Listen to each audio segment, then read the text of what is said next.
I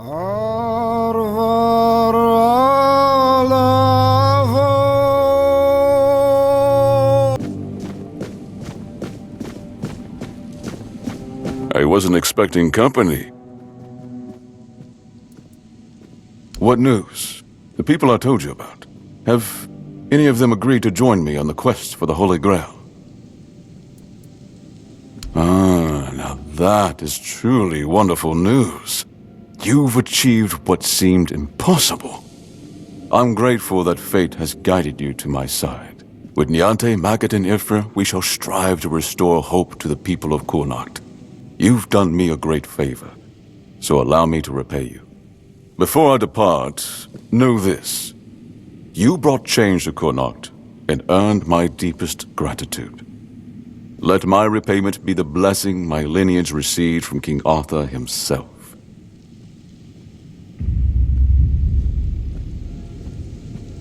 Be the shield that watches over Kurnacht, as House Terion has done for generations.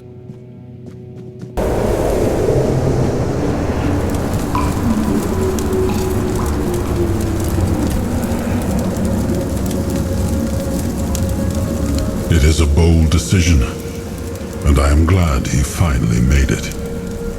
It was wise of him to invoke the old laws.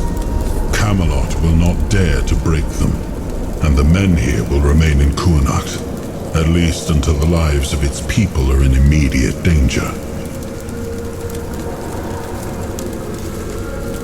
It's an ancient law I established myself.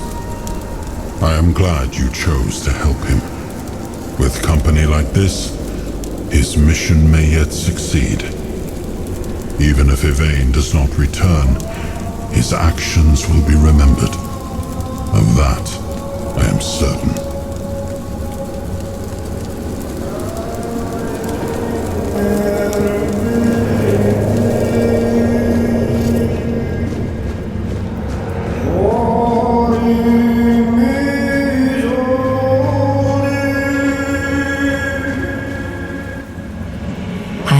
His oath, the weight of duty that shields the faithful.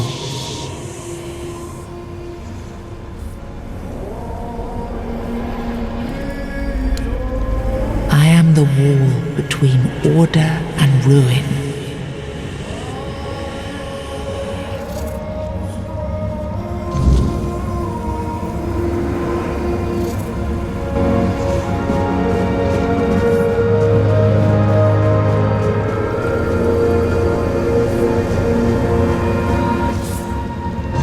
You can't just allow for things like that to happen.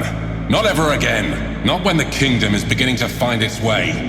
You're the king, and that comes with a whole lot more responsibility. You can't let people like Merlin do what they want, even if their intentions are pure. You must see the danger now. The memory of Seawall is my burden. Harder to bear than I'd like to admit. But I've realized that his story is what happens when power answers to no one.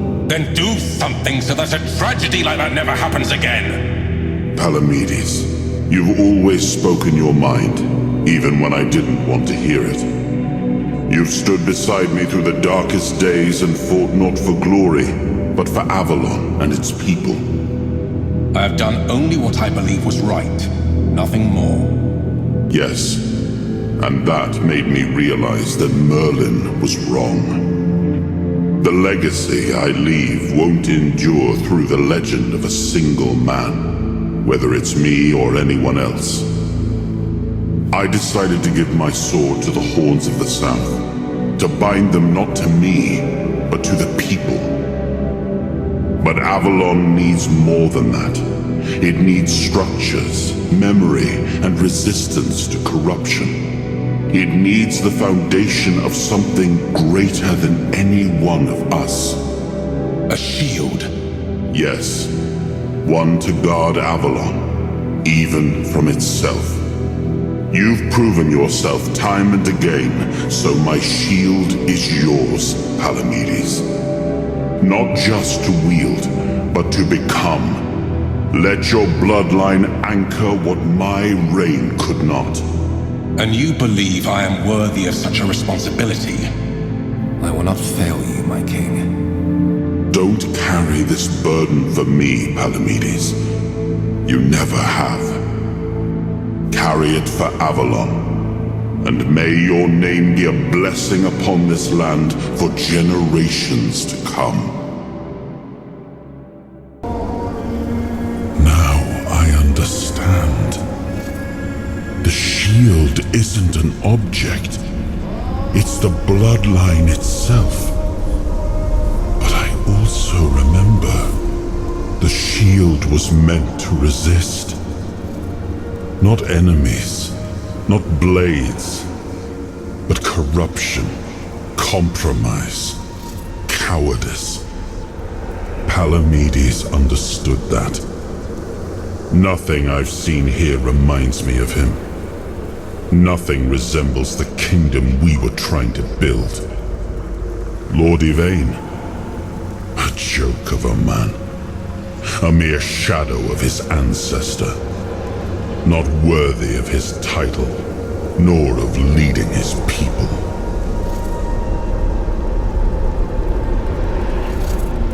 I tried to build something lasting. Something that wouldn't depend on me to survive. I distributed power, tied it to oaths, not blood. Gave regions autonomy, left behind symbols to bind them. But what we've seen so far, that's not a kingdom. That's theater. People playing at being lords and commanders, taking on roles they don't even understand. I named his bloodline the Shield of Kurnacht, and granted them dominion over this menhir, with full autonomy. The land here is among the richest in Avalon. This place was meant to stand as a counterweight to Camelot's rising power.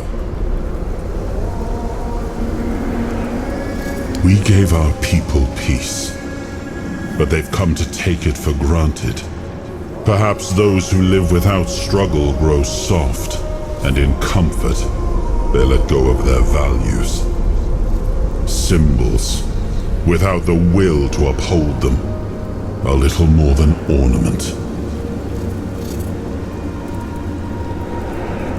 Merlin wanted me to become a symbol. But I realized that one person, one myth, won't be enough. This kingdom needed more. It needed to stand on stronger foundations. And so, I left mementos behind, to serve as cornerstones for various facets of the kingdom. It seems we were both wrong about this.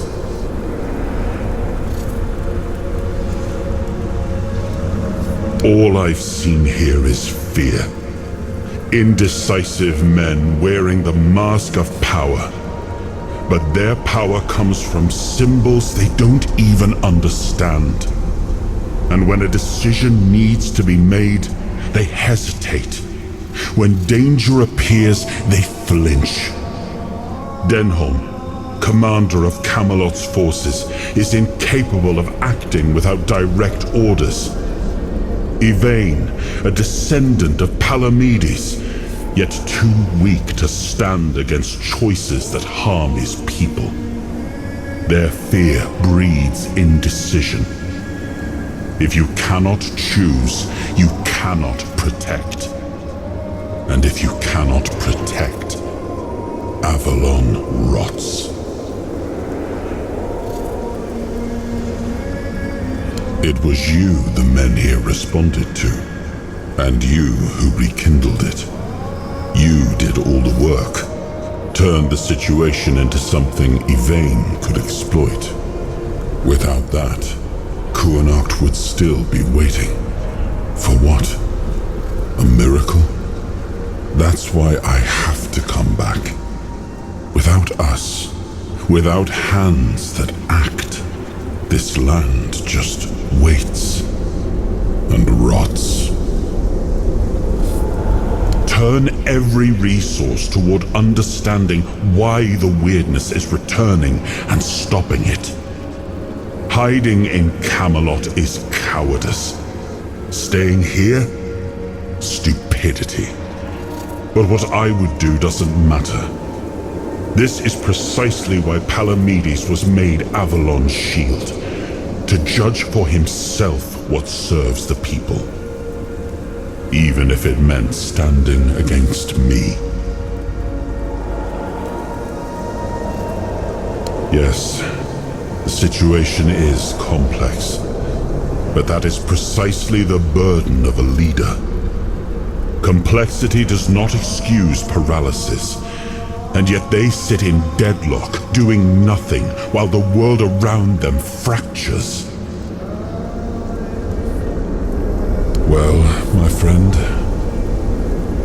they still call me the once and future king, still hold feasts in my name. Feasts won't save them, but action might. We've wasted enough time. Let's move to the Forlorn Swords and find my crown. Let's make me whole. It's the last hope for this wretched kingdom of ruin.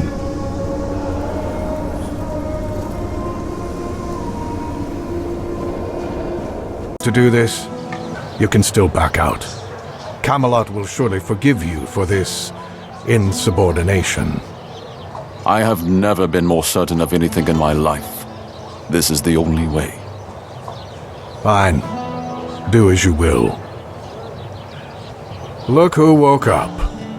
You're a bit late, though. You missed the show. Our Lord gave a rousing speech to his subjects explaining why he's going to leave them in these dire times. I'll leave you two. I need to start cleaning up the mess you made, Yvain. And before I forget, some shady-looking character was looking for you. Didn't tell me his name, but said you're old friends. Said he'll wait nearby. Greetings, friend of our house. What may I do for you today? Really? I hope he supports my decision to embark on a quest for the Holy Grail. Although, in truth, it doesn't really matter. I made my decision, and I'll stand by it. Whether my noble ancestor approves or not. Well, and now you are the shield of my people. I trust you will ensure that his blessing is not squandered. House Terion ends with me. Lady Maeve was never granted the chance to give me an heir. And I couldn't bring myself to take another wife or continue the lineage while the world I knew crumbled around me. But your words are kind. The story of my family began in glory, and in glory, it will end. As soon as the necessary preparations are complete, with any luck, it won't take much longer. Ansem will assume my duties in my absence. He is my most trusted man, and he is respected by the people. For now, he's assisting me in gathering supplies. I do not know when or if I will return. Connacht and its people must be ready for either eventuality. I cannot say for certain, but I have faith that Ansem will manage. Truth be told, he's been the one keeping things in order for quite some time now. Since Maeve's passing, I've been all too aware of how much I've neglected my responsibilities. Camelot will keep the peace in my stead, and I can only hope that the people of Connacht will come to trust Denholm and his men. We may not agree on every matter, but I cannot deny Denholm's honor. When I return, it will have to be enough. And so, I thank you once more. House Terion is... no, wait. I am personally deeply indebted to you. Because of your efforts, my family has the chance to reclaim the glory it once knew. Farewell.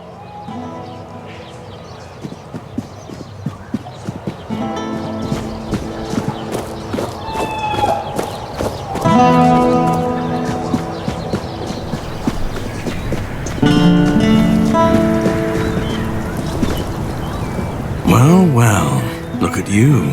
Moving along nicely, aren't we? You're piecing him back together faster than I expected. We're getting closer to the end. And since you've proven yourself so capable, maybe it's time. You should have enough power now to enter his mansion. Here, go to this place and see if the door opens for you. No. If you want to know the truth about the man pulling the strings, it's time you took a look behind the curtain. It's the house of someone I once called my employer, Orin. The same one whose plans got you out of the island asylum. I don't know. We stopped seeing eye to eye on certain things, and our relationship soured. No, not really.